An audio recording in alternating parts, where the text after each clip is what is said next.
형수님, 이제 약속을 지키셔야지요. 금자의 눈빛이 흔들리고 아들 박준호는 그 대화를 듣고 벌떡 일어나 외친다. 무슨 약속입니까? 우리 아버지랑 무슨 사이였던 거예요?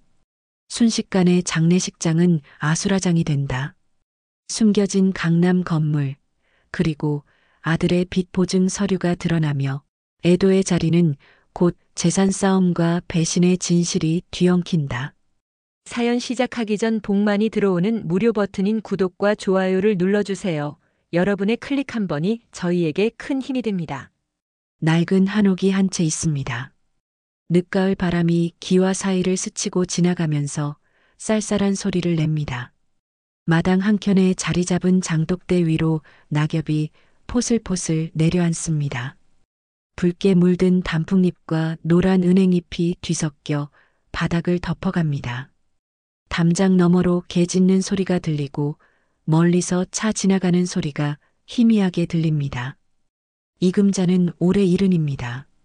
새벽마다 라디오를 틀어놓고 장바구니를 챙기는 게 몸에 밴 습관입니다.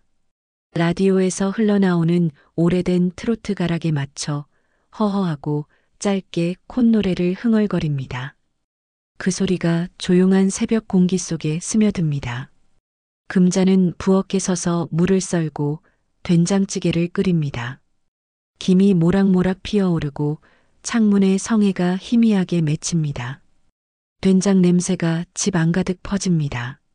남편 박영길은 올해 72입니다. 한 달 전 뇌졸중으로 쓰러져 병원 신세를 지다가 최근에야 퇴원했습니다. 지금은 집에서 요양 중입니다. 공무원으로 평생을 근무한 사람답게 꼿꼿하고 말수가 적습니다. 아침마다 마루에 앉아 신문을 읽다가도 말을 아낍니다. 가끔 고개를 끄덕이거나 짧게 그래 한마디 할 뿐입니다. 금자는 그런 영길의 모습에 익숙합니다. 50년을 함께 살았으니까요. 아침 식사를 준비하면서 금자는 창밖을 바라봅니다. 마당에 심어둔 배추가 파랗게 자라고 있습니다.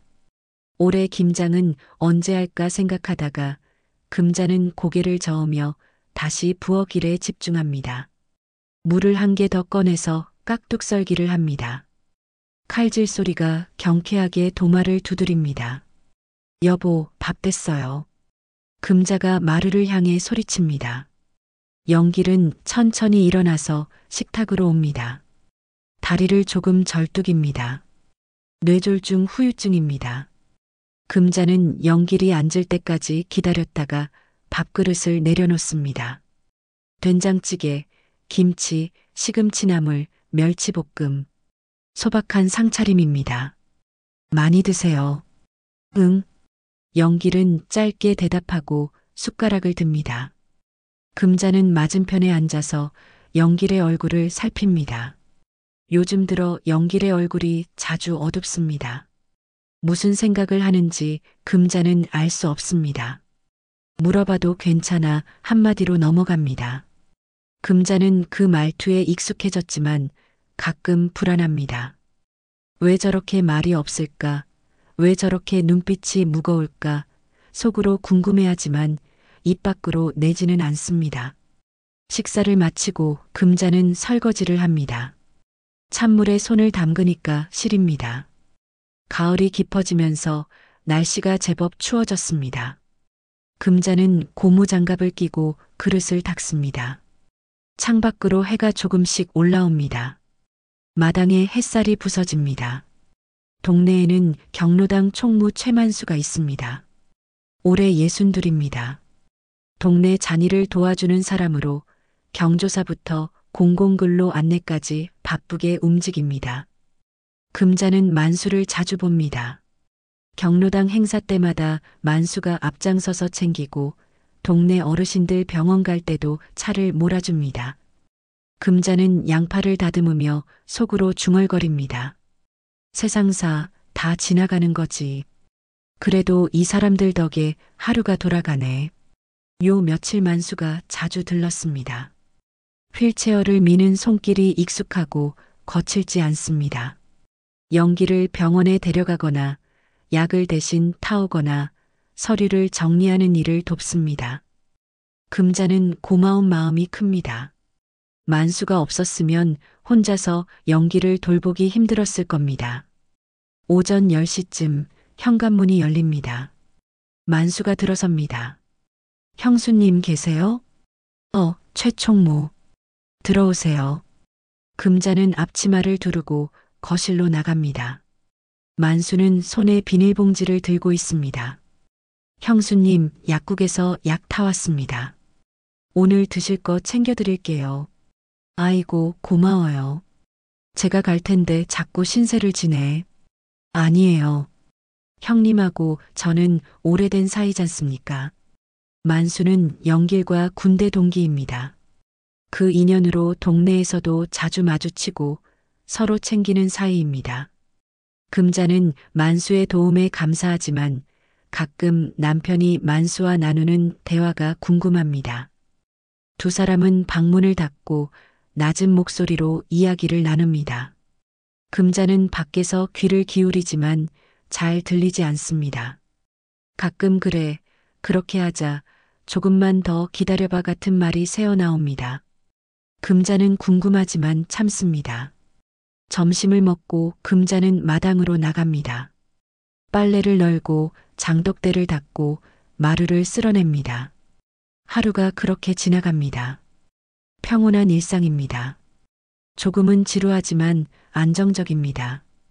금자는 이 평온이 계속되기를 바랍니다. 큰 사건 없이 조용히 그렇게 늙어가고 싶습니다. 오후가 되자 금자는 장바구니를 들고 시장에 갑니다. 동네 슈퍼까지 걸어서 10분 거리입니다. 금자는 천천히 걷습니다. 무릎이 시큰거려서 빨리 걸을 수가 없습니다. 슈퍼 아주머니가 반갑게 맞이합니다. 어머니, 오셨어요? 응, 무하고 파 좀 사러 왔어. 네, 여기 신선한 거 있어요. 금자는 무 2개와 파 1단을 삽니다. 계산을 하고 나오면서 아주머니와 잠깐 이야기를 나눕니다. 동네 소식, 날씨 이야기, 별것 아닌 이야기들입니다. 금자는 그런 대화가 좋습니다. 사람 사는 냄새가 나니까요. 집으로 돌아오니까 영길은 마루에 앉아 있습니다. 창밖을 멍하니 바라보고 있습니다. 금자는 장바구니를 부엌에 내려놓고 영길 옆에 앉습니다. 당신 뭐 생각해요? 그냥. 뭐가 그냥이에요. 요즘 자꾸 그러시네. 아무것도 아니야. 영길은 말을 끊고 다시 창밖을 바라봅니다. 금자는 더 이상 묻지 않습니다. 물어봐야 대답이 없으니까요. 금자는 한숨을 쉬고 일어납니다. 저녁 준비를 해야 합니다. 저녁이 되면 금자는 밥상을 차립니다. 된장찌개, 김치, 나물 몇 가지. 영길은 말없이 숟가락을 듭니다. 텔레비전에서는 뉴스가 흘러나옵니다. 금자는 설거지를 하고 영길은 마루에 앉아 창밖을 바라봅니다. 어둠이 내려앉고 집안에 불을 켭니다. 금자는 라디오를 켭니다. 트로트 가락이 흘러나옵니다. 금자는 작게 콧노래를 흥얼거립니다. 밤이 깊어지면 금자는 이불을 펴고 영길은 먼저 눕습니다. 금자는 라디오를 끄고 불을 끕니다. 어둠 속에서 영길의 숨소리가 들립니다. 가끔 헛기침을 하거나 뒤척입니다. 금자는 그 소리에 귀를 기울입니다. 당신 괜찮아요? 응, 괜찮아. 영길의 대답은 언제나 짧습니다. 금자는 더 이상 묻지 않습니다. 그렇게 하루가 끝나갑니다. 어느 비 오는 밤이었습니다. 금자는 부엌에서 설거지를 하고 있었습니다. 창밖으로 빗소리가 후두둑 들립니다. 가을비가 마당을 적시고 낙엽을 무겁게 짓누릅니다. 금자는 그릇을 닦으면서 창밖을 바라봅니다. 어둠 속에서 빗줄기만 희미하게 보입니다. 그때 안방에서 이상한 소리가 들립니다. 무언가 쿵 하고 넘어지는 소리입니다. 금자는 깜짝 놀라서 수건을 던지고 안방으로 뛰어갑니다. 방문을 열자 영길이 바닥에 쓰러져 있습니다. 몸을 떨고 있고 입에서 거품이 흘러나옵니다. 여보, 여보. 금자는 소리를 지르며 영길을 흔듭니다. 하지만 영길은 대답이 없습니다. 눈을 감고 있고 숨소리만 가까스로 들립니다. 금자의 손이 떨립니다. 급히 전화기를 집어들어 구급차를 부릅니다. 여기 사람이 쓰러졌어요. 빨리 좀 와주세요. 금자의 목소리가 떨립니다. 구급대원이 주소를 묻고 금자는 떨리는 목소리로 대답합니다. 전화를 끊고 금자는 다시 영길 곁에 앉습니다. 영길의 손을 꼭 잡습니다. 차갑습니다. 당신 정신 차려요. 제발 정신 차려요. 금자는 눈물을 흘리며 영길을 흔듭니다. 하지만 영길은 움직이지 않습니다. 금자는 영길의 이마에 손을 얹습니다. 땀이 흥건합니다. 금자는 수건을 가져다가 영길의 이마를 닦아줍니다. 시간이 너무 천천히 갑니다. 구급차는 언제 오는 걸까요? 10분쯤 지났을까요? 밖에서 사이렌 소리가 들립니다. 금자는 현관으로 뛰어나가서 문을 활짝 엽니다. 구급대원들이 들것을 들고 들어옵니다. 금자는 안방을 가리킵니다. 저기요. 구급대원들이 안방으로 들어가서 영길을 살핍니다. 혈압을 재고 산소 마스크를 씌우고 들것에 영길을 조심스럽게 옮깁니다. 금자는 옆에서 지켜봅니다. 아무것도 할 수 없습니다. 그저 지켜볼 뿐입니다. 보호자분, 같이 타세요. 구급대원이 금자를 부릅니다. 금자는 황급히 외투를 걸치고 구급차에 탑니다. 구급차가 출발하고 사이렌이 울립니다. 빗속을 달리는 구급차 안에서 금자는 영길의 손을 꼭 잡습니다. 영길의 손은 여전히 차갑습니다. 병원에 도착하고 영길은 응급실로 옮겨집니다. 금자는 밖에서 기다립니다. 하얀 복도, 소독약 냄새, 사람들의 발소리. 금자는 의자에 앉아서 두 손을 모읍니다. 기도를 합니다. 제발 살려주세요. 금자는 속으로 되뇌입니다. 1시간쯤 지났을까요? 의사가 나옵니다. 금자는 벌떡 일어섭니다. 환자분 보호자세요? 네, 제가 아내입니다. 환자분이 뇌출혈로 쓰러지셨습니다. 지금 수술 중인데 상태가 좋지 않습니다. 각오를 하셔야 할 것 같습니다. 의사의 말에 금자는 그 자리에 주저앉을 뻔합니다. 각오를 하라니 무슨 말입니까? 금자는 고개를 저으며 눈물을 흘립니다. 선생님, 우리 남편 살려주세요. 제발이요. 최선을 다하겠습니다. 의사는 그렇게 말하고 다시 응급실로 들어갑니다. 금자는 복도에 주저앉습니다. 눈물이 멈추지 않습니다. 금자는 핸드폰을 꺼내서 아들 준호에게 전화를 겁니다. 준호는 서울에 삽니다. 금자는 떨리는 목소리로 말합니다. 준호야, 아빠가 쓰러지셨어. 지금 병원인데 빨리 와. 네. 어머니, 어느 병원이에요? 금자는 병원 이름을 말하고 전화를 끊습니다. 딸 미정에게도 전화를 겁니다. 미정은 부산에 삽니다. 금자는 같은 말을 반복합니다. 미정은 울먹이며 대답합니다. 어머니, 제가 지금 출발할게요. 조금만 기다리세요. 전화를 끊고 금자는 다시 의자에 앉습니다. 시간이 너무 천천히 갑니다. 금자는 복도를 왔다 갔다 걸어봅니다. 하지만 불안은 가시지 않습니다. 금자는 다시 앉습니다. 두 손을 모으고 기도합니다. 2시간쯤 지났을까요? 응급실 문이 열립니다. 간호사가 금자를 부릅니다. 보호자분, 들어오세요. 금자는 황급히 일어나서 응급실로 들어갑니다. 영길이 침대에 누워 있습니다. 온몸에 선이 연결되어 있고 기계 소리가 삐삐 울립니다. 금자는 영길 곁에 섭니다. 영길의 손을 잡습니다. 차갑습니다. 당신 나예요. 금자예요. 정신 차려요. 하지만 영길은 눈을 뜨지 않습니다.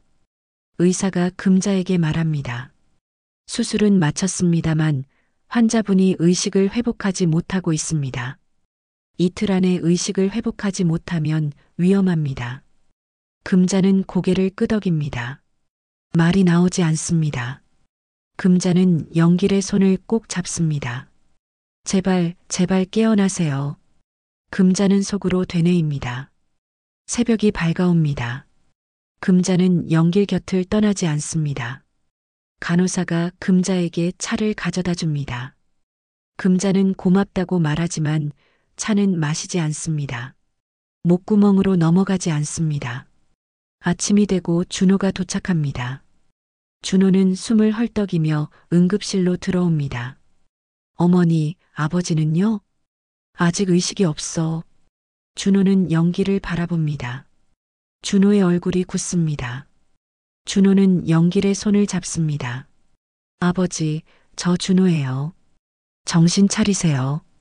하지만 영길은 대답이 없습니다. 준호는 고개를 숙입니다. 오후가 되고 미정이 도착합니다. 미정은 눈물을 흘리며 금자를 껴안습니다. 어머니, 괜찮으세요? 응, 괜찮아. 금자는 그렇게 말하지만 괜찮지 않습니다. 금자는 무너질 것 같습니다. 하지만 무너질 수 없습니다. 자식들 앞에서 무너지면 안 됩니다. 이틀이 지났습니다.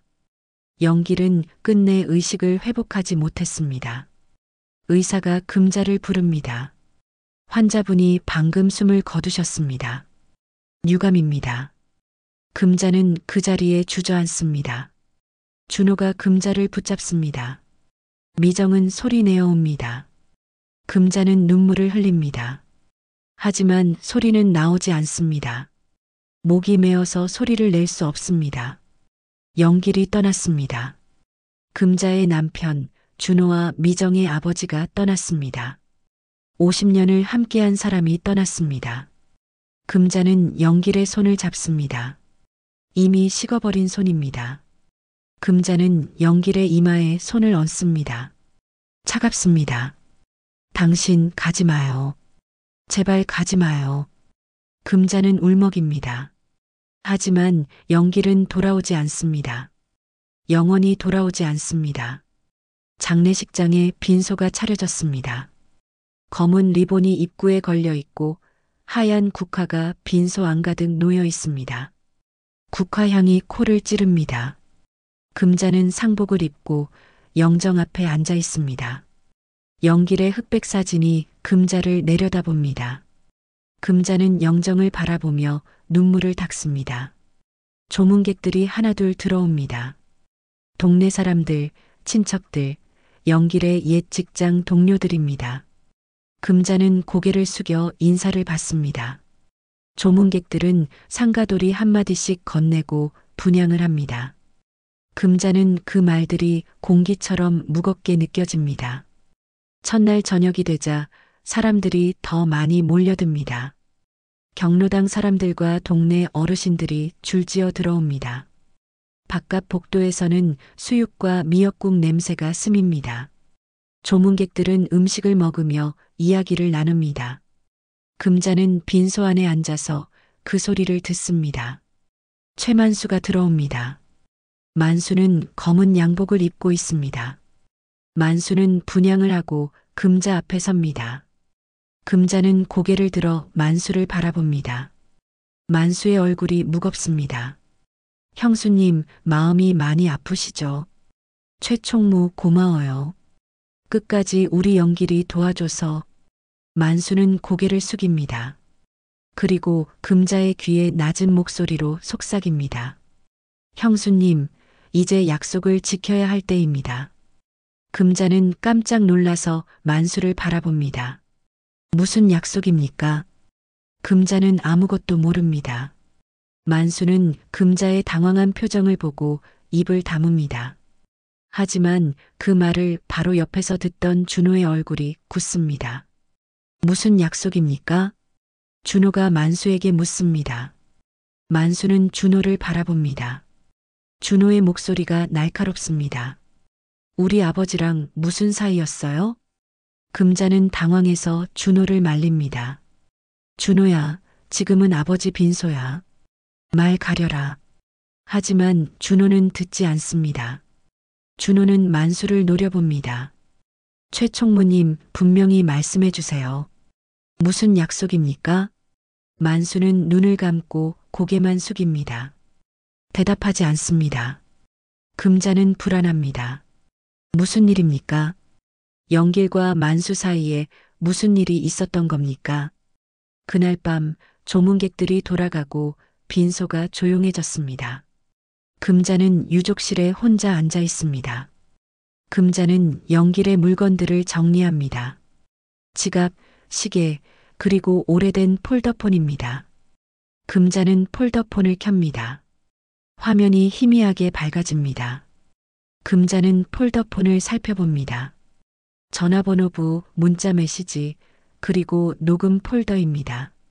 녹음 폴더에 잠금이 걸려 있습니다. 금자는 비밀번호를 눌러봅니다. 생일도 아니고 결혼기념일도 아닙니다. 여러 번 시도해도 열리지 않습니다. 당신 대체 뭘 숨겨놨던 거야? 금자는 속으로 중얼거립니다. 불안이 커집니다. 영길이 무엇을 숨겼을까요? 만수가 말한 약속은 무엇일까요? 금자는 폴더폰을 내려놓고 한숨을 쉽니다. 둘째 날 아침 조문객들이 다시 몰려듭니다. 친척들이 오고 영길의 먼 친구들이 옵니다. 금자는 계속 고개를 숙여 인사를 받습니다.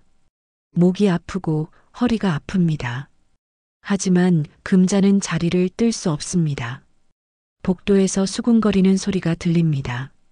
금자는 귀를 기울입니다. 총무랑 형수님이랑 은근히 자주 다니더라.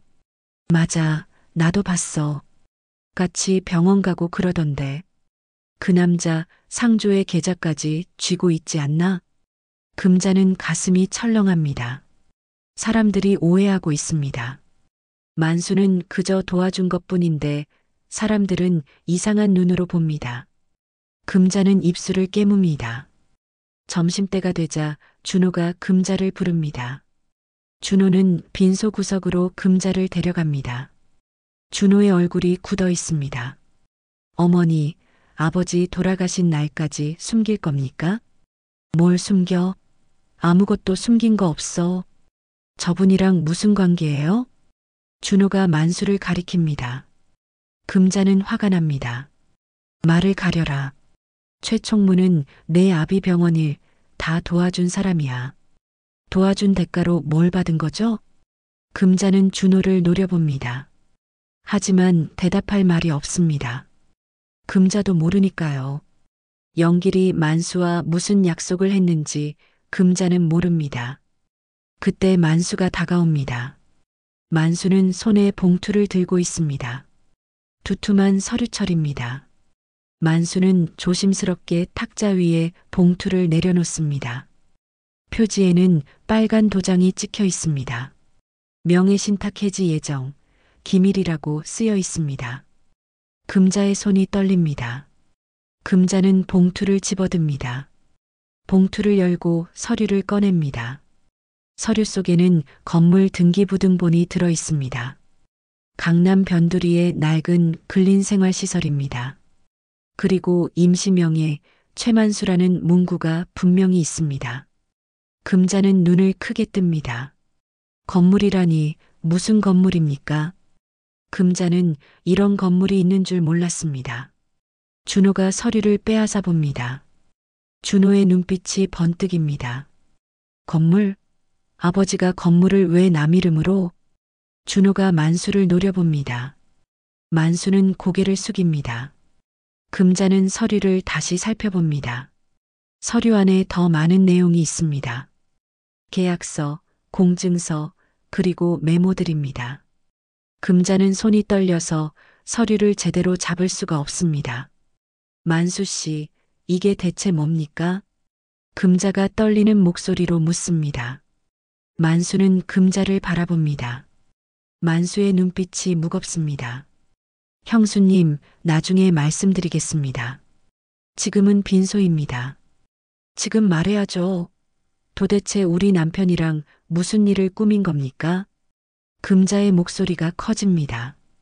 주변 사람들이 금자를 바라봅니다. 금자는 눈물이 납니다. 속에서 끓는 의심이 금자의 목을 죄어옵니다. 만수 씨, 당신과 영길이 무엇을 꾸민 거죠? 금자는 만수를 똑바로 바라봅니다.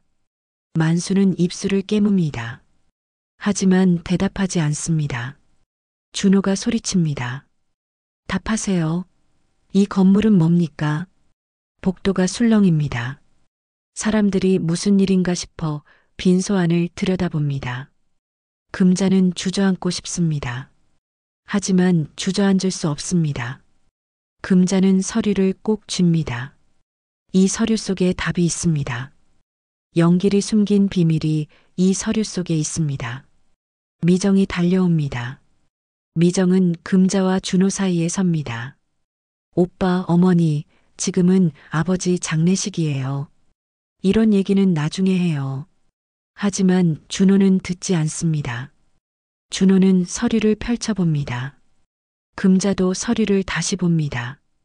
그리고 한 문장이 금자의 눈에 들어옵니다. 채무 보증인 박영길, 채무자 박준호. 금자는 숨이 멈춥니다. 준호의 이름이 서류에 있습니다. 금자는 준호를 바라봅니다. 준호의 얼굴이 하얗게 질립니다. 네, 알겠습니다. 사챕터를 더 풍성하게 다시 작성하겠습니다. 셋째 날 새벽 금자는 잠을 이룰 수 없었습니다. 유족실 침대에 누워 천장만 바라봅니다. 어젯밤 본 서류가 머릿속을 떠나지 않습니다. 채무자 박준호, 보증인 박영길. 그 문구가 금자의 가슴을 짓누릅니다. 금자는 이불을 걷어차고 일어납니다. 창밖은 아직 어둡습니다. 새벽 공기가 차갑게 느껴집니다. 금자는 서류를 다시 꺼냅니다. 조문객이 뜸한 새벽 시간, 금자는 유족실에서 혼자 서류를 한 장 한 장 넘깁니다. 서류는 두껍고 복잡합니다. 법률 용어들이 가득합니다.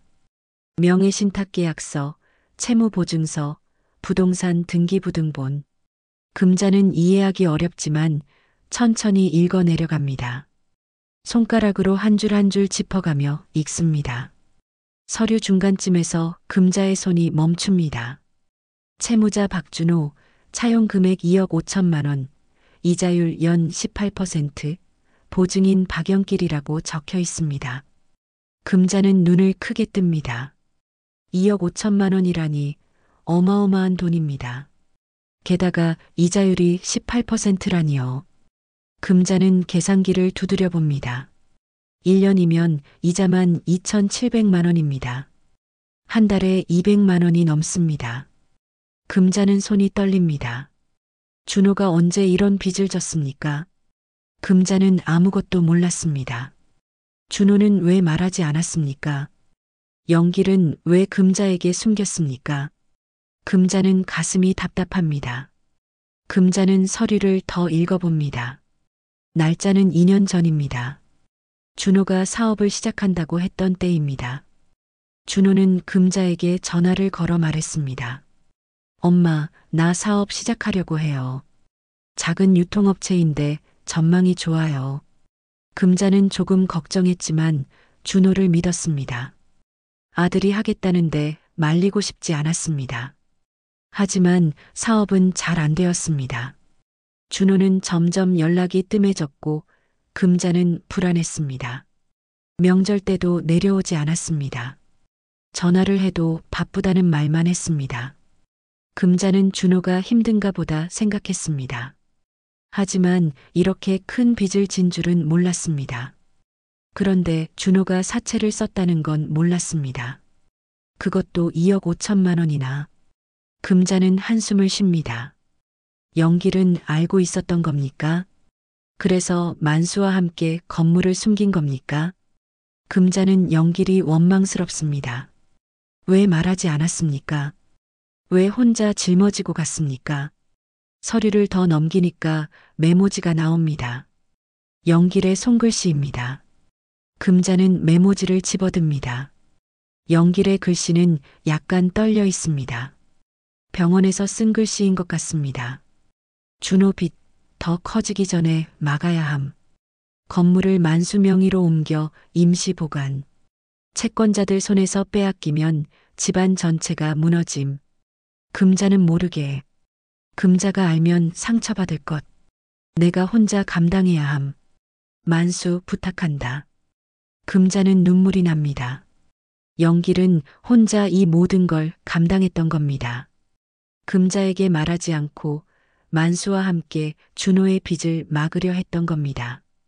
금자는 아무것도 몰랐습니다. 영길이 얼마나 힘들었을지 금자는 상상도 못했습니다. 병원에 누워서도 이런 걱정을 했던 겁니다. 금자 앞에서는 괜찮다고 했으면서 뒤에서는 이런 무게를 짊어지고 있었던 겁니다. 금자는 메모지를 가슴에 꼭 안습니다. 영길의 체온이 느껴지는 것 같습니다. 금자는 눈을 감습니다. 영길아, 왜 나한테 말하지 않았어요? 우리 부부 아닙니까? 함께 고민하고 함께 결정해야 하는 거 아닙니까? 왜 혼자 견뎠어요? 금자는 속으로 중얼거립니다. 눈물이 볼을 타고 흘러내립니다. 금자는 서류를 계속 읽습니다. 또 다른 문서가 나옵니다. 건물 매매 계약서입니다. 강남 변두리의 낡은 근린생활시설. 2층짜리 작은 건물입니다. 1층은 편의점, 2층은 작은 사무실들이 입주해 있습니다. 매매가는 8억 원입니다. 계약일은 15년 전입니다. 금자는 기억을 더듬어 봅니다. 15년 전 영길이 무언가 투자를 한다고 했던 적이 있습니다. 금자는 자세히 묻지 않았습니다. 영길이 알아서 하겠지 생각했습니다. 그 건물이 지금은 12억 정도 된다고 합니다. 서류에 감정가가 적혀 있습니다. 15년 만에 4억이 올랐습니다. 금자는 놀랍습니다. 영길이 이런 재산을 남겨놓았다니요. 하지만 동시에 불안합니다. 이 건물을 채권자들이 노리고 있다는 겁니까? 서류 마지막 장에는 명의신탁 해지 예정서가 있습니다. 영길이 만수에게 건물 명의를 넘긴 건 1년 전입니다. 준호의 빚이 불어나기 시작한 때입니다. 영길은 채권자들이 건물을 압류하기 전에 명의를 옮긴 겁니다. 법적으로는 문제가 있는 일입니다. 하지만 영길은 선택했습니다. 가족을 지키기 위해서였습니다. 금자는 서류를 내려놓습니다. 머리가 복잡합니다. 영길의 선택이 옳았을까요? 준호의 빚을 막기 위해 명의를 속인 게 옳은 일일까요? 금자는 알 수 없습니다. 하지만 한 가지는 분명합니다. 영길은 가족을 사랑했습니다. 금자를, 준호를, 미정을 지키려 했습니다. 아침이 밝아옵니다. 금자는 서류를 정리하고 유족실 밖으로 나갑니다. 빈소에는 벌써 조문객들이 몇 명 와 있습니다. 금자는 상복을 여미고 영정 앞에 앉습니다. 영길의 사진이 금자를 내려다봅니다. 금자는 영길에게 말합니다. 당신, 나는 또다시 모르고 있었구나. 내가 견딘 무게를. 오전이 되자 만수가 들어옵니다. 만수는 분향을 하고 금자 앞에 섭니다. 금자는 만수를 유족실로 부릅니다. 만수가 유족실 문을 조심스럽게 닫습니다. 금자는 만수를 바라봅니다. 만수의 얼굴도 지쳐 보입니다. 밤새 잠을 못 잔 것 같습니다. 형수님, 최총무, 이제 말해주세요. 우리 영길이랑 무슨 약속을 한 겁니까? 만수는 긴 한숨을 쉽니다. 만수는 의자에 앉습니다. 금자도 맞은편에 앉습니다. 둘 사이에 침묵이 흐릅니다. 만수가 입을 엽니다. 형수님, 고인이 부탁하셨습니다. 아드님 빚이 더 커지기 전에 건물을 제 명의로 돌려 잠깐 숨기자고. 왜 그래야 했습니까? 채권자들 손에서 뺏기면 집안이 통째로 무너집니다. 형님 명의 재산은 다 압류당합니다. 그럼 형수님까지 거리로 나앉게 됩니다. 이 집도 형수님 생활비도 다 날아갑니다. 금자는 고개를 숙입니다. 영길이 그렇게 생각했던 겁니다. 금자를 지키려고, 집안을 지키려고 건물을 숨긴 겁니다. 금자는 영길의 마음을 이제야 알겠습니다.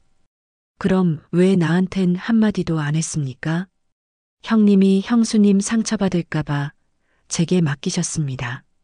형수님은 아무것도 모르시는 게 낫다고 하셨습니다. 준호일로 형수님이 마음 아파하실까봐 걱정하셨습니다. 금자는 눈물을 닦습니다. 영길의 마음이 느껴집니다. 금자를 걱정한 마음, 금자를 지키려던 마음.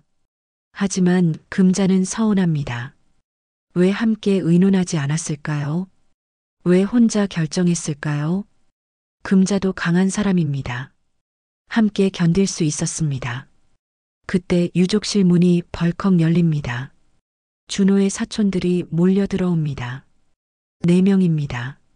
사촌들은 금자를 둘러쌉니다. 사촌들의 눈빛이 날카롭습니다. 형수님 숨긴 재산 있으면 명명백백하게 내놓으셔야죠. 맞아요. 상속은 다 함께 나누는 거 아닙니까? 건물이 있다면서요? 12억짜리 건물이라던데요? 그것도 상속 재산이죠? 사촌들이 소리를 높입니다. 금자는 당황합니다. 어떻게 알았습니까? 누가 말했습니까? 금자는 사촌들을 바라봅니다. 지금은 장례 중입니다. 그런 얘긴 나중에 합시다. 나중은 무슨 나중이에요? 지금 당장 말해야죠. 우리도 상속 지분 있어요. 사촌 중 한 명이 소리칩니다. 금자는 숨이 막힙니다. 사촌들의 눈빛이 무섭습니다. 돈을 보는 눈빛입니다. 가족도 아니고 그저 돈만 보는 눈빛입니다. 그때 미정이 들어옵니다. 미정은 엄마 앞을 가로막습니다. 지금은 장례 중이에요. 그런 얘긴 끝나고 법대로 하죠. 법대로 하자는 거 우리도 마찬가지야. 숨긴 재산 있으면 다 공개해야 해. 사촌들이 미정에게 대듭니다. 하지만 미정은 물러서지 않습니다. 미정은 사촌들을 똑바로 바라봅니다. 미정의 목소리가 단호합니다. 아버지 장례도 제대로 치르기 전에 재산 얘기부터 하시는 겁니까? 부끄럽지도 않으세요? 미정의 말에 사촌들이 잠시 입을 다뭅니다. 하지만 곧 다시 소리를 높입니다. 우리도 상속인이야. 우리 권리를 주장하는 거야. 그럼 법대로 하세요. 변호사 선임하시고 정식으로 하세요. 하지만 지금은 아닙니다. 아버지가 아직 이 자리에 계십니다. 미정이 영정을 가리킵니다. 사촌들은 서로 쳐다보다가 하나둘 유족실을 나갑니다. 마지막으로 나가면서 한 명이 뒤돌아봅니다.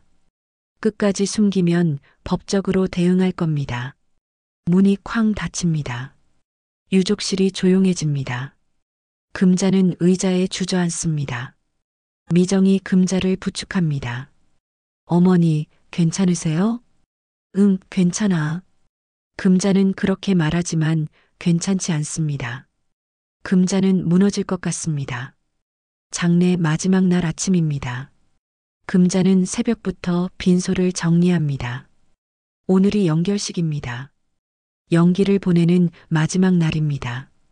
금자는 영정 앞에 국화를 다시 놓고 향을 피웁니다. 연기가 피어오르며 천천히 흩어집니다. 금자는 영길의 사진을 바라봅니다. 영길은 사진 속에서 조용히 미소 짓고 있습니다. 당신 오늘 보내드려야 하네요. 마음이 편치 않지만 보내드려야죠. 금자는 영정에 대고 속삭입니다. 눈물이 또 납니다. 이 며칠 동안 너무 많이 울었습니다. 눈이 퉁퉁 부었습니다. 하지만 눈물은 계속 납니다. 아침 9시쯤 조문객들이 마지막으로 찾아옵니다. 동네 사람들, 친척들, 영길의 친구들입니다. 모두들 검은 옷을 입고 왔습니다. 금자는 한 명 한 명 인사를 받습니다. 고개를 숙이고 감사하다고 말합니다. 그런데 10시쯤 빈소 입구에 낯선 남자들이 나타납니다. 검은 양복을 입은 3명의 남자입니다. 금자는 처음 보는 얼굴들입니다. 남자들은 분양을 하지 않습니다. 그저 빈소 안을 둘러볼 뿐입니다. 금자는 불안합니다. 남자 중 한 명이 금자에게 다가옵니다. 남자는 명함을 내밉니다. 금자는 명함을 받아봅니다. 대한채권추심이사 김태수라고 적혀 있습니다. 금자의 가슴이 철렁합니다. 박영길 씨 부인이십니까? 네, 그런데요. 조의를 표합니다. 다만 저희가 여쭤볼 게 있어서 왔습니다. 김태수는 차갑게 말합니다. 조의를 표한다는 말이 진심으로 들리지 않습니다. 금자는 떨리는 목소리로 묻습니다. 무슨 일이십니까? 보증인 박영길 씨가 사망했으니 상속인들이 채무를 떠안아야죠. 저희는 그 확인차 왔습니다. 김태수의 말에 금자는 숨이 막힙니다. 채권자들입니다. 준호의 빚을 받으러 온 사람들입니다. 금자는 뒤로 물러납니다. 준호가 급히 앞으로 나섭니다. 지금은 장례식장입니다. 그런 얘기는 나중에 합시다. 나중은 없습니다. 채무자 박준호 씨 맞으시죠? 현재 연체 금액이 3억이 넘습니다. 원금의 이자까지 합치면 4억입니다. 김태수가 서류를 꺼냅니다. 준호는 얼굴이 하얗게 질립니다. 금자는 4억이라는 말에 현기증이 납니다. 4억이라니 어마어마한 돈입니다. 그리고 저희는 정보를 입수했습니다. 고인이 강남에 건물을 소유하고 있다고요. 그 건물, 상속 재산에 포함되는 거죠? 김태수가 금자를 바라봅니다. 금자는 대답할 수 없습니다. 건물은 지금 만수 명의입니다. 하지만 그걸 말하면 명의 신탁이 드러납니다. 금자는 어떻게 해야 할지 모릅니다. 그때 만수가 앞으로 나섭니다. 만수는 김태수를 똑바로 바라봅니다. 그 건물은 제 명의입니다. 고인과는 관계없습니다. 당신은 누구십니까? 최만수입니다. 고인의 친구이자 동업자였습니다. 김태수는 만수를 위아래로 훑어봅니다. 그리고 비웃듯 말합니다. 총무 양반이시죠? 명의만 빌려준 거 아닙니까? 실제 소유주는 박영길 씨였을 겁니다. 저희는 다 조사했습니다. 김태수가 또 다른 서류를 꺼냅니다. 건물 등기부등본입니다. 명의 변경 내역이 적혀 있습니다. 1년 전 박영길에서 최만수로 명의가 바뀌었습니다. 김태수가 서류를 흔듭니다. 1년 전에 갑자기 명의를 바꾸셨네요? 이거 명의 신탁 아닙니까? 채권자를 속이려고 명의를 바꾼 거죠? 복도가 술렁입니다. 조문객들이 웅성거립니다. 금자는 어지럽습니다. 모든 게 무너지고 있습니다. 영길이 지키려던 것들이 하나씩 드러나고 있습니다. 준호가 무릎을 꿇습니다. 준호는 김태수 앞에 무릎을 꿇고 빕니다. 제발 조금만 시간을 주십시오. 제가 갖겠습니다. 조금만 기다려 주십시오. 준호의 목소리가 떨립니다. 준호는 울고 있습니다. 금자는 준호를 바라봅니다. 준호의 무릎이 애처롭습니다. 하지만 동시에 분노가 치밀어 오릅니다. 왜 이렇게 되었습니까? 왜 이런 빚을 졌습니까? 김태수는 준호를 내려다봅니다. 김태수의 눈빛에는 동정이 없습니다. 시간은 이미 충분히 들였습니다. 2년 동안 기다렸습니다. 이제는 법대로 할 겁니다. 건물에 가압류 들어갑니다. 안 됩니다. 그 건물은 제 명의입니다. 만수가 소리칩니다. 하지만 김태수는 웃습니다. 차갑게 웃습니다. 법원에서 판단하겠죠. 명의 신탁이 인정되면 건물은 고인의 재산입니다. 그럼 상속인들이 책임져야죠. 오늘 중으로 가압류 신청 들어갑니다. 김태수와 다른 남자들이 빈소를 나갑니다. 금자는 그 자리에 선 채로 멍하니 바라봅니다. 모든 것이 무너지는 소리가 들립니다. 금자는 손에 쥔 손수건을 떨어뜨립니다. 복도에서 다시 웅성거리는 소리가 들립니다. 사촌들이 몰려옵니다. 사촌들은 금자를 둘러쌉니다. 형수님, 이제 숨길 수 없잖아요. 건물 있는 거 맞잖아요. 명의신탁이라니, 그건 불법이에요. 상속 재산 숨긴 거잖아요. 우리도 상속 지분 있어요. 건물 팔아서 나눠야죠. 사촌들이 소리를 높입니다. 금자는 귀를 막고 싶습니다. 하지만 막을 수 없습니다. 사촌들의 목소리가 금자의 머리를 때립니다. 준호는 바닥에 주저앉아 옵니다. 준호는 소리내어 옵니다. 엄마, 미안해. 다 내 잘못이야. 내가 잘못했어. 금자는 준호를 바라봅니다. 준호의 모습이 처량합니다. 금자는 준호에게 다가갑니다. 금자는 준호의 어깨를 잡습니다. 일어나라. 사람들이 보잖아. 엄마, 한 번만, 이번 한 번만 막아줘. 나 다시 시작할게. 제발. 준호가 금자의 손을 잡습니다. 금자는 준호의 손을 뿌리칩니다. 금자의 눈빛이 차갑습니다. 내가 막아야지. 내가 어떻게 막아? 엄마, 제발. 금자는 고개를 돌립니다. 금자의 심장이 내려앉습니다. 준호의 무릎이 애처롭습니다. 하지만 금자는 더 이상 어떻게 해야 할지 모릅니다. 영길이 지키려던 것들이 무너지고 있습니다. 금자는 어떻게 해야 합니까? 영길의 영정이 금자를 내려다봅니다. 영길은 사진 속에서 조용히 미소 짓고 있습니다. 금자는 영길에게 묻고 싶습니다. 당신이라면 어떻게 했을까요? 이 상황에서 당신이라면 어떤 선택을 했을까요? 미정이 금자를 부축합니다. 미정도 울고 있습니다. 어머니, 앉으세요.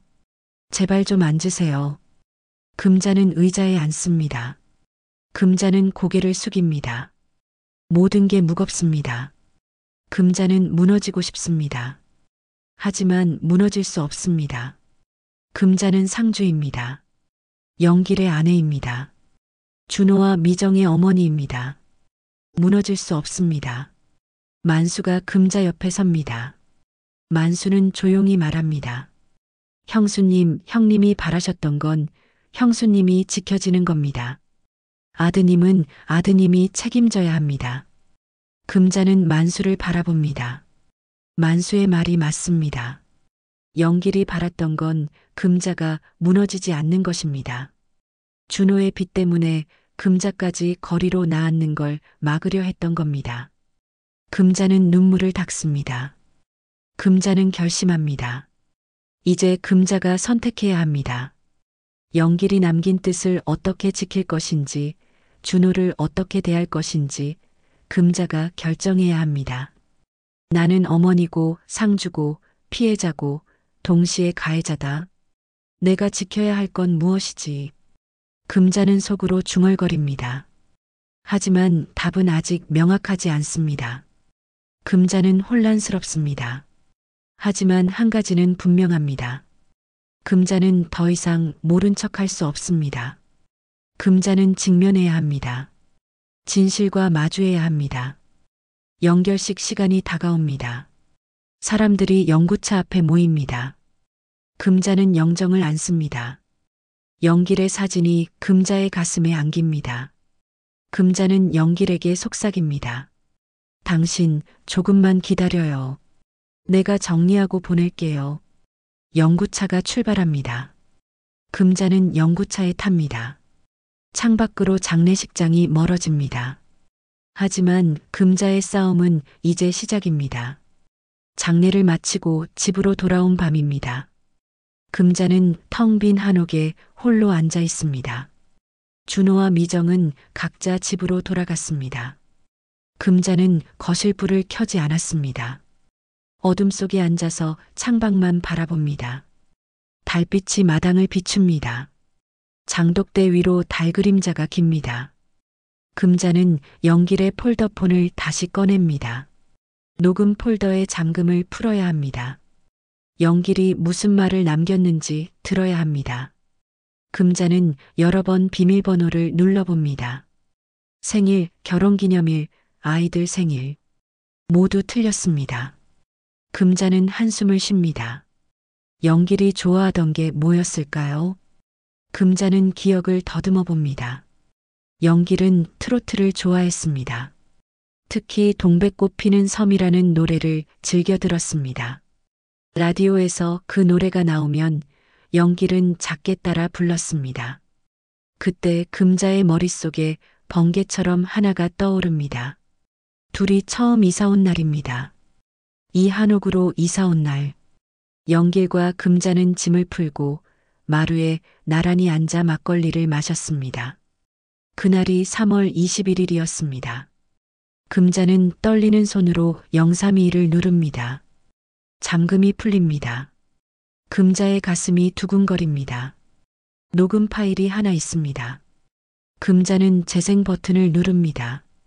연길의 목소리가 흘러나옵니다. 약하고 떨리는 목소리입니다.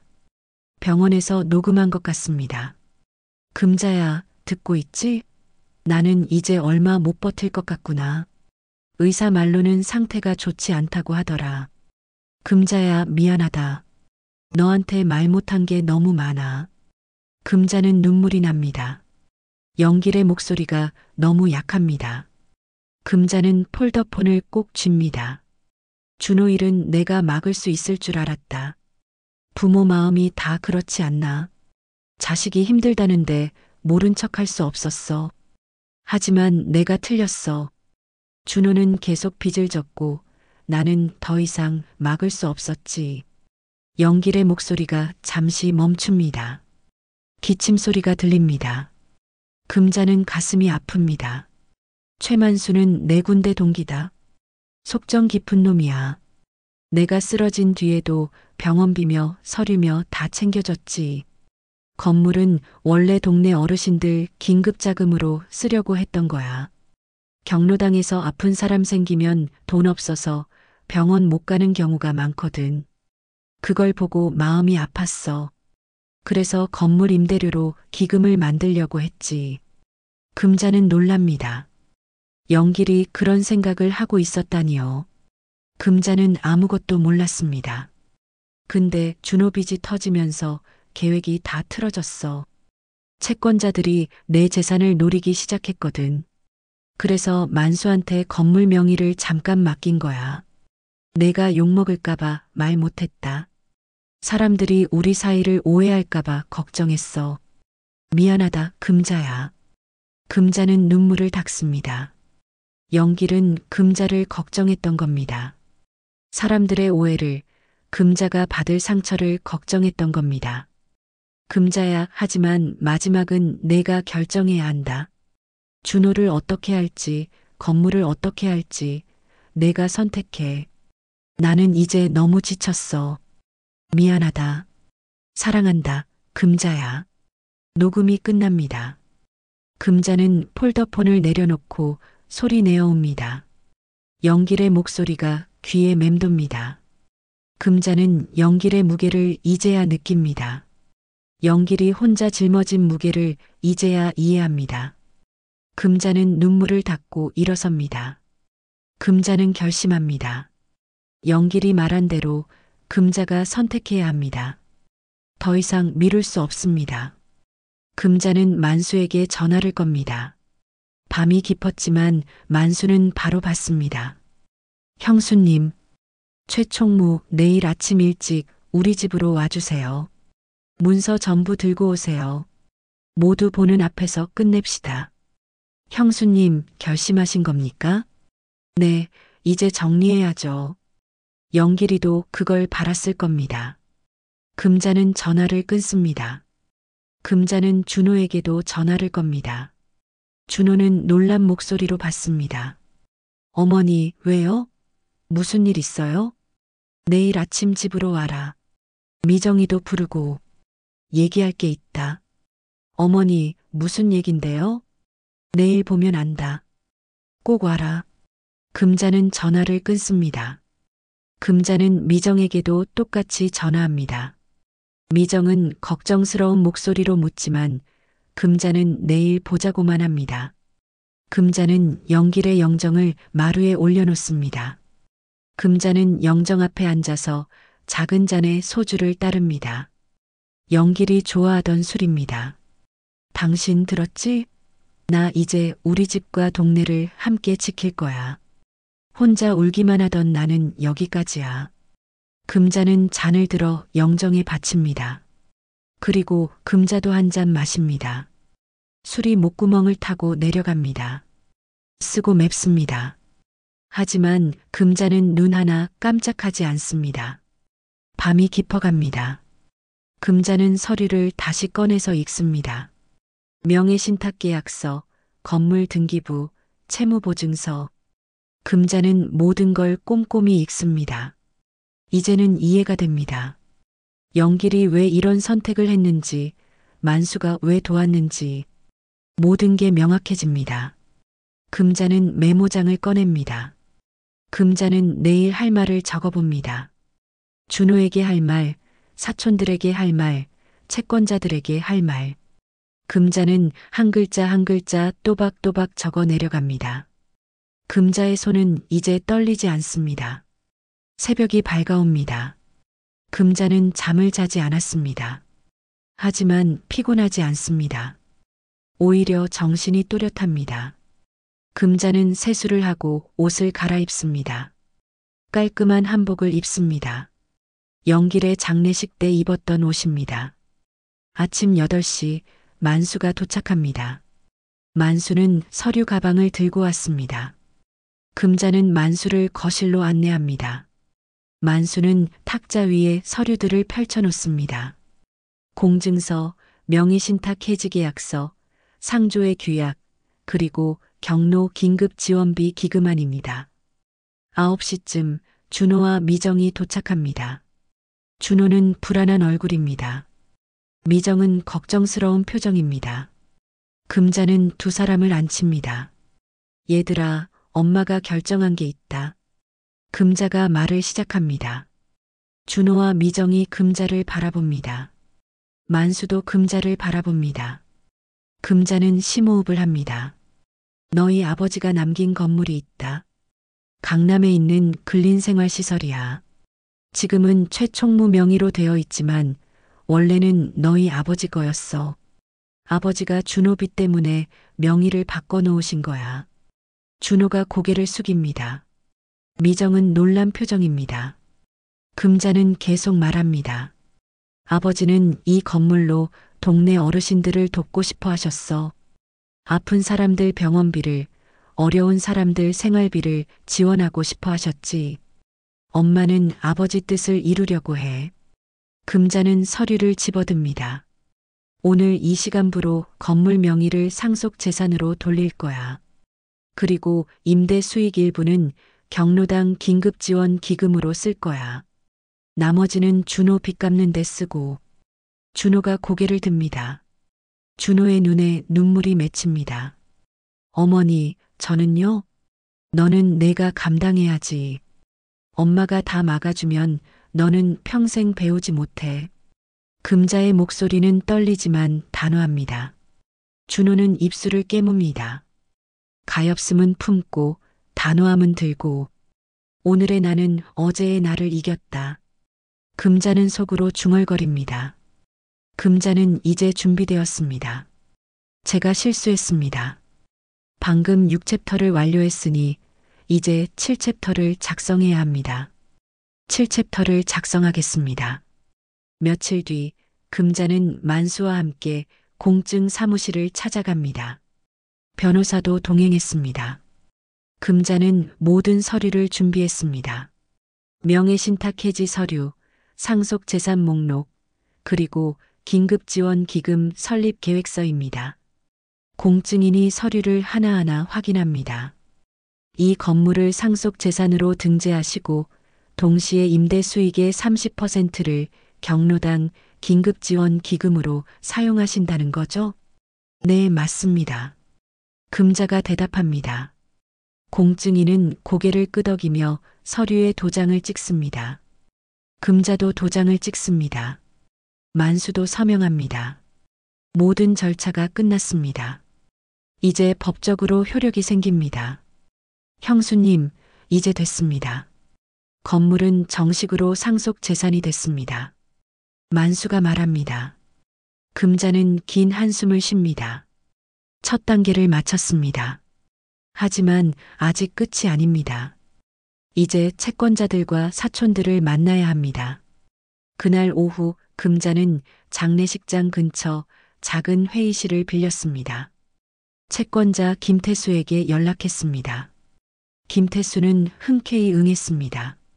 사촌들에게도 연락했습니다. 사촌들도 올 거라고 했습니다. 금자는 회의실 한가운데 긴 탁자를 놓았습니다. 의자를 양쪽에 배치했습니다. 머리를 단정하게 빗어 올렸습니다. 금자의 얼굴은 차분합니다. 떨림이 없습니다. 맞습니다. 하지만 이건 고인의 뜻이었습니다. 남편은 동네 어르신들을 돕고 싶어 했습니다. 저는 그 뜻을 이루려고 합니다. 금자는 단호하게 말합니다. 사촌들이 서로 쳐다봅니다. 하지만 공증서는 이미 법적 효력을 발휘합니다. 반박할 근거가 없습니다. 김태수가 서류를 내려놓습니다. 김태수가 금자를 바라봅니다. 좋습니다. 그럼 채무 변제 계획을 제시하시죠. 금자는 또 다른 서류를 꺼냅니다. 변호사가 작성한 변제 계획서입니다. 현재 채무는 원금 2억 5천에 이자와 연체료 포함해서 총 4억입니다. 건물 임대 수익은 월 400만 원입니다. 70%면 월 280만 원입니다. 이 중 200만 원을 매달 변제에 사용하겠습니다. 김태수가 계산기를 두드립니다. 김태수의 눈빛이 날카로워집니다. 그럼 다 갚는데 16년 넘게 걸리지 않습니까? 그건 불가능합니다. 알고 있습니다. 그래서 일시금도 준비했습니다. 금자는 통장 사본을 꺼냅니다. 금자의 예금 통장입니다. 제 예금 5천만 원을 먼저 드리겠습니다. 그리고 건물 지분 일부를 매각해서 1억을 더 마련하겠습니다. 총 1억 5천을 먼저 드리고 나머지는 월 200만 원씩 변제하겠습니다. 김태수가 잠시 생각합니다. 김태수가 옆 사람과 속닥입니다. 금자는 기다립니다. 금자의 손은 떨리지 않습니다. 좋습니다. 그 조건을 받아들이겠습니다. 대신 공증된 변제 계획서를 주셔야 합니다. 당연합니다. 변호사께서 이미 준비하셨습니다. 변호사가 변제 계획서를 내밉니다. 김태수가 서류를 확인합니다. 김태수가 고개를 끄덕입니다. 알겠습니다. 이 조건대로 진행하시죠. 김태수와 금자가 서류에 서명합니다. 변호사가 공증인 역할을 합니다. 채무 변제 계획이 확정됩니다. 금자는 안도의 한숨을 쉽니다. 사촌들이 불만스러운 얼굴입니다. 하지만 법적으로 문제가 없습니다. 사촌들은 남은 지분을 나눠 받을 수밖에 없습니다. 사촌 중 한 명이 마지막으로 쏘아붙입니다. 그럼 총무하고 형수 관계는 뭡니까? 사람들이 다 얘기하던데요. 금자는 사촌을 똑바로 바라봅니다. 금자의 눈빛이 차갑습니다. 최 총무는 고인의 친구이자 동료였습니다. 남편이 쓰러진 뒤 병원비며 서류며 다 챙겨주셨습니다. 그 이상도 이하도 아닙니다. 만수가 고개를 깊이 숙입니다. 만수가 입을 엽니다. 형님이 제게 부탁하셨습니다. 형수님이 혼자가 되면 처음 널 만났던 그날처럼 옆에 있어 달라고. 저는 형님과 함께 병원과 관공서를 몇 번이나 뛰었습니다. 그게 전부입니다. 만수의 목소리가 떨립니다. 만수는 눈물을 참고 있습니다. 금자는 만수를 바라봅니다. 금자도 눈물이 납니다. 하지만 참습니다. 회의실에 웅성거림이 잦아듭니다. 사촌들도 더 이상 할 말이 없습니다. 오해의 실타래가 마지막 매듭을 남기고 풀립니다. 금자는 준호를 똑바로 바라봅니다. 준호는 고개를 숙이고 있습니다. 금자가 말합니다. 준호야. 준호가 고개를 듭니다. 준호의 눈가가 붉습니다. 내 빚은 이제부터 내가 감당해. 엄마가 도울 수 있는 건 내가 다시 일어서도록 지켜보는 것뿐이야. 1억 5천은 엄마가 막아줄게. 나머지는 내가 갚아야 해. 준호의 어깨가 툭 떨어집니다. 준호는 눈물을 흘립니다. 억울함이 녹고 부끄러움이 남습니다. 어머니, 죄송합니다. 제가 잘못했습니다. 알아. 이제부터 잘하면 돼. 금자의 목소리는 여전히 단호하지만 조금 부드러워졌습니다. 금자는 준호를 용서합니다. 하지만 책임은 지워야 합니다. 회의가 끝나고 사람들이 하나둘 자리를 뜹니다. 김태수가 나가면서 금자에게 고개를 숙입니다. 사촌들도 불만스럽지만 나갑니다. 회의실에 금자와 만수, 준호와 미정만 남습니다. 미정이 금자를 껴안습니다. 어머니, 잘하셨어요. 정말 잘하셨어요. 금자는 미정의 등을 토닥입니다. 금자는 이제 편안합니다. 모든 게 정리됐습니다. 며칠 뒤 한옥마당에 김장배추가 산처럼 쌓였습니다. 동네 어르신들이 모여 앉아 고춧가루와 마늘을 버무립니다. 금자도 앞치마를 두르고 배추를 절입니다. 손에 고춧가루가 묻어 빨갛게 물듭니다. 어르신들의 웃음소리가 마당에 퍼집니다. 금자씨, 올해 김장 맛있겠어요. 그러게요. 날씨가 딱 좋네요. 금자는 미소를 짓습니다. 오랜만에 웃는 것 같습니다. 장례 이후 처음으로 마음이 편안합니다. 최만수는 장갑을 낀 채 말없이 절임통을 나릅니다. 무거운 통을 번쩍 들어 올립니다. 어르신들이 고맙다고 인사합니다. 최총무 힘들죠? 아닙니다. 이 정도야. 만수는 땀을 닦으며 웃습니다.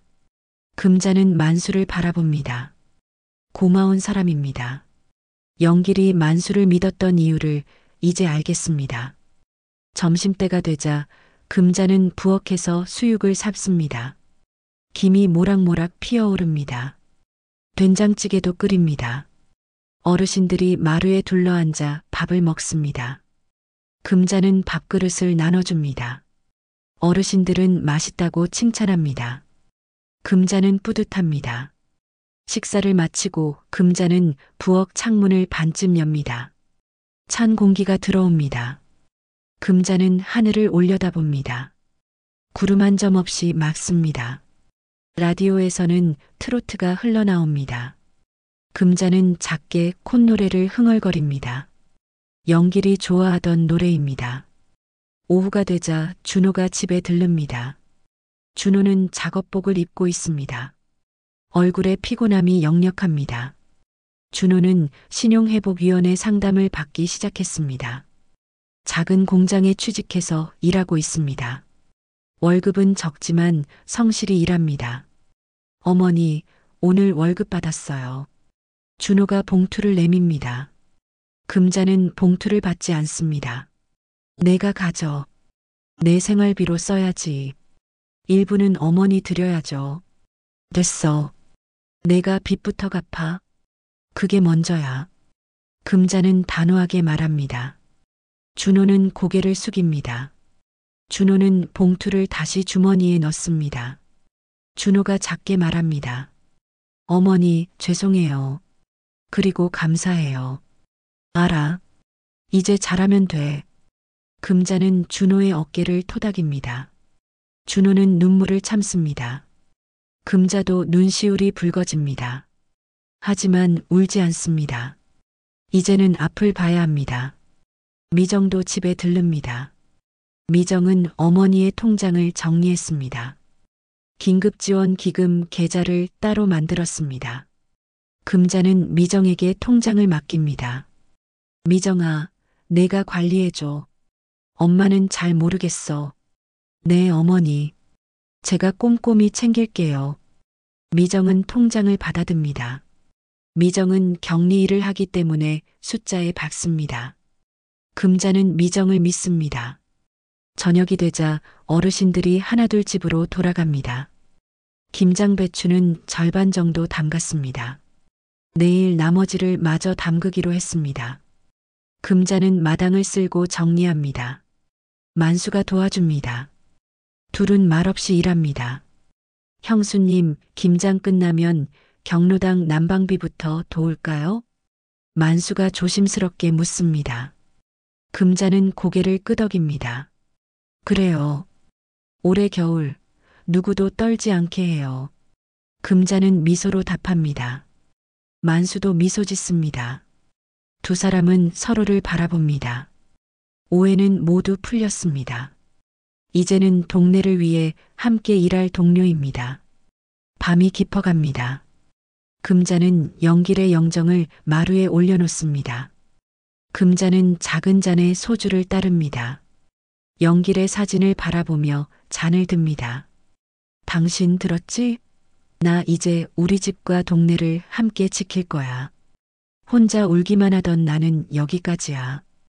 이제는 당신이 바라던 일을 할 거야.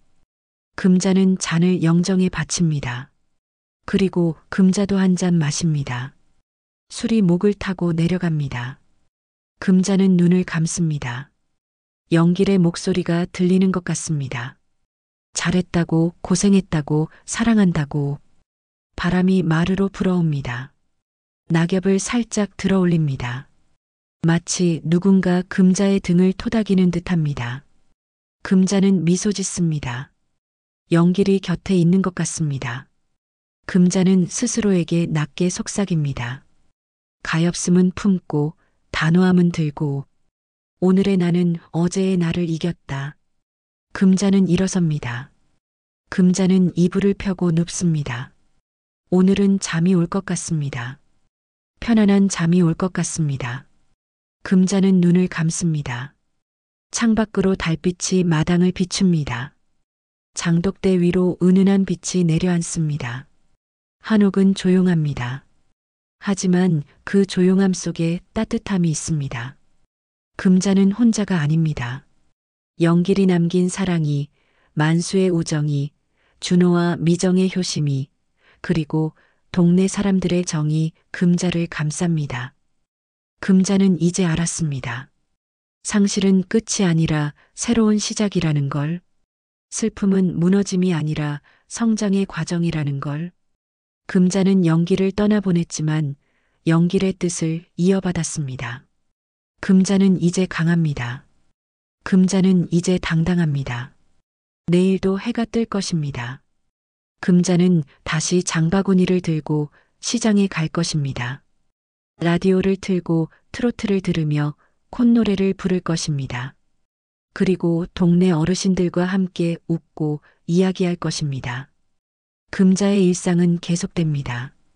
하지만 이제 그 일상은 더 이상 텅 빈 평온이 아닙니다. 의미로 가득 찬 하루하루입니다.